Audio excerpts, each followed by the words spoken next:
Hello there, friends. Today is March 20th, 2024, and today we're going to take a look at this Victor Wembanyama rookie card from the 2023 Donruss set. It's the rated rookie number 220. We're going to find out what this card is worth in a raw grade, a PSA 9 grade, and a PSA 10 grade.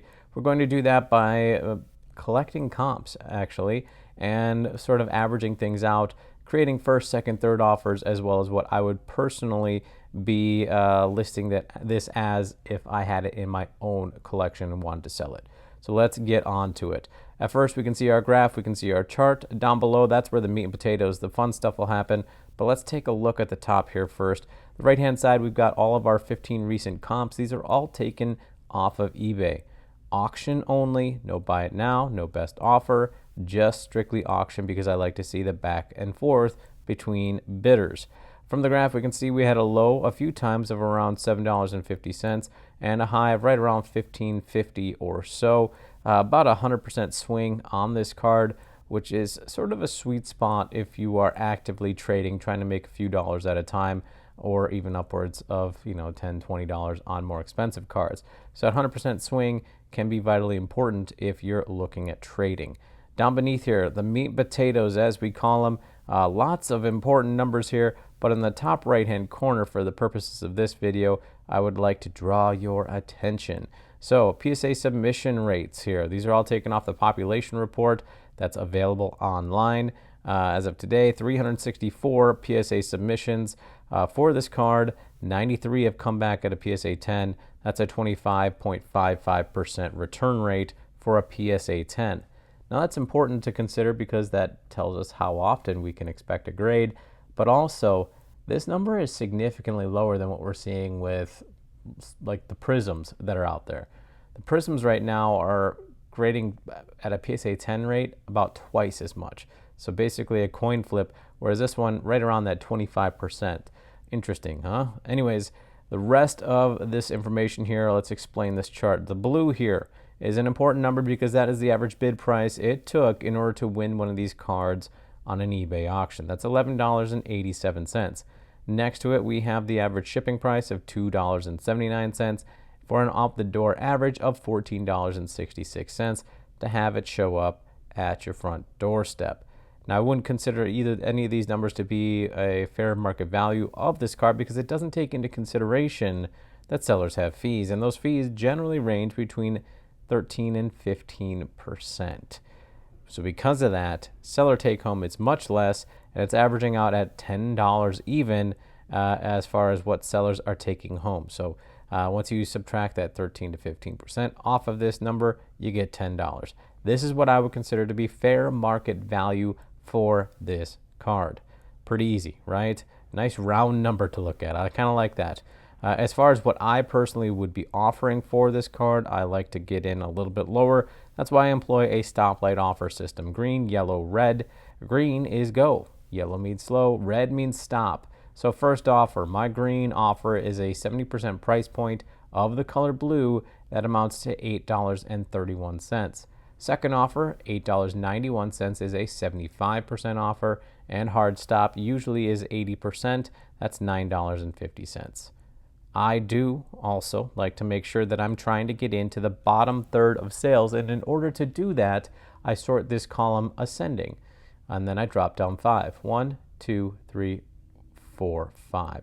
$7.94. So this is what makes this part vitally important. Trying to get in that bottom third obviously shows us that even a 70% offer might be my maximum amount that I want to offer.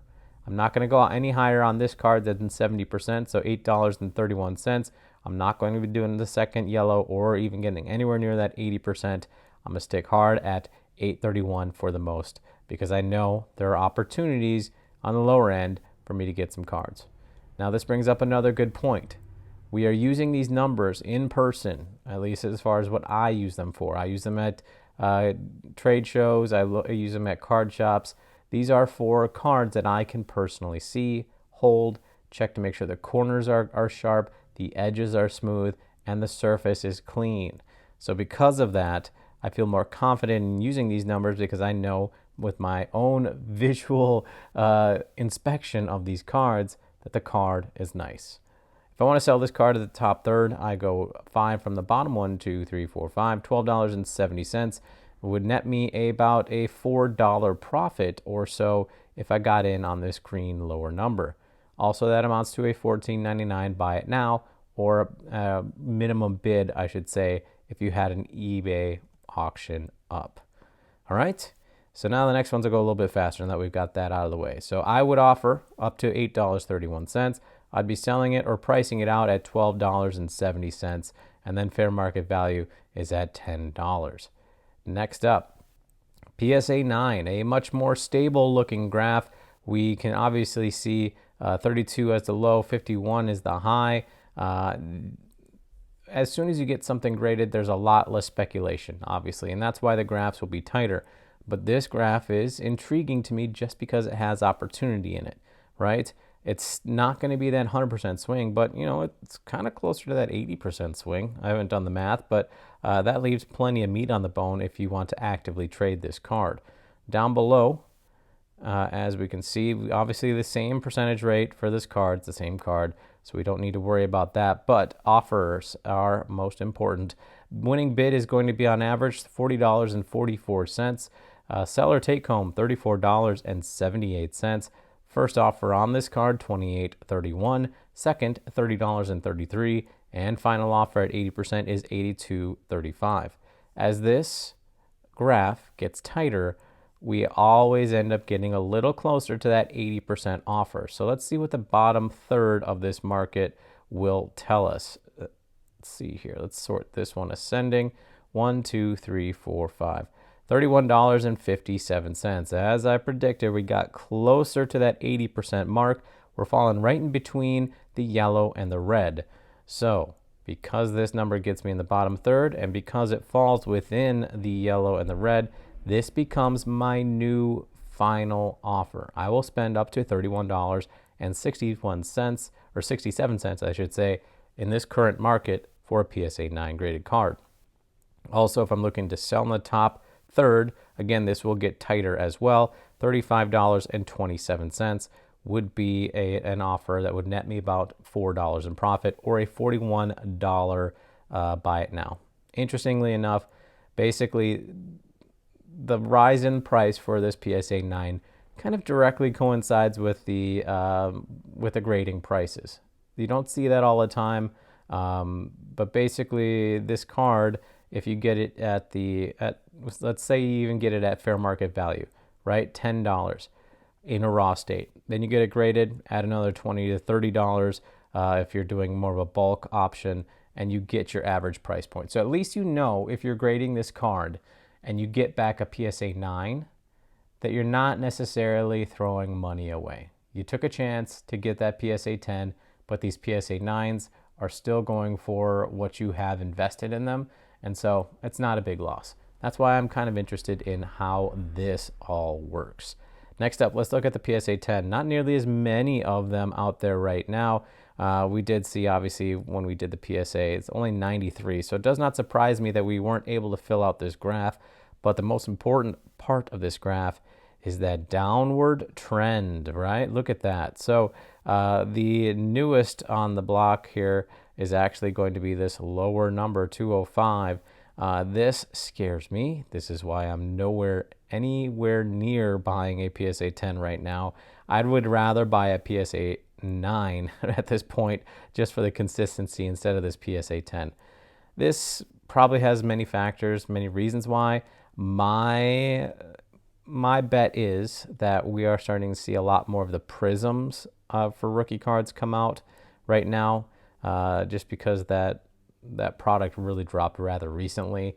So we're seeing a lot more prisms hit the market, and that is driving down the Donruss rated rookie. Also, of course, there's a lot more parallels and inserts in this set that are probably bringing down that value right now. So anyways, I'm not in on this card regardless of what the information says here, but we're going to go through it anyways. Blue 282 is going to be your average bid price. 244 is going to be average seller take home. 197 is a first offer. 211 is a second offer. 225 is a third and final. In order to get in the bottom third of these recent sales, we got, let's just drop down 3 on this one. 1, 2, 3, 289.25 gets you in that bottom third. Either that or 194, somewhere in there. Let's call it 190 even, gets you in the bottom third. That, of course, is below this green, 80%. So typically, 197.72 would become my final offer. Again, though, I am nowhere near that because, let's change that.